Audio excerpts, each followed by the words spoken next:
Khyber Pakhtunkhwa culture and tourism authority Samsung Malam Jabba ski resort کے تعاون سے مالم جبہ اسکی ریزورٹ پر سجا ہوم رن اسکیئنگ مقابلوں کا میلہ، جس میں ملک بھر سے 80 سے زائد ایتھلیٹس نے شرکت کی۔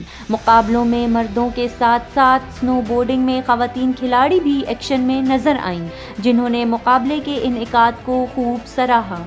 میرا نام سمر خان ہے، میں ایڈونچر ایتھلیٹ ہوں۔ میرا تعلق ضلع دیر سے ہے، لوور دیر سے ہے، اور ابھی میں ریڈ بل ہوم رن کے ریسنگ ایونٹ میں آئی ہوں مالم جبہ اسکی ریزورٹ، اور میں کمپٹیشن لے رہی ہوں سنو بورڈنگ ریس میں۔ ابھی ہماری ریس ہونے والی ہے، موسم بہت جلدی چینج ہو رہا ہے، so I am really excited and looking forward to the race. مردوں کے اسکیئنگ مقابلوں میں زاہد خان نے پہلی، شیر غنی نے دوسری اور الیاس خان نے تیسری پوزیشن حاصل کی، جبکہ سنو بورڈنگ میں امیس خان فاتح رہے۔ جی، میرا نام امیس حسین ہے اور میرا تعلق چترال سے ہے، اور میں ہندو کچھ اسنو اسپورٹس کلب کی طرف سے آیا ہوں، اور اسنو بورڈنگ میں میرا فرسٹ پوزیشن آیا ہے، اور ریڈ بل کا یہ تیسرا سیزن ہے جو میں یہاں پہ آ کے کر رہا ہوں۔ اس سال میرا فرسٹ پوزیشن آ گیا بڑے ٹف مقابلے کے بعد، اور بہت انجوائے کیا۔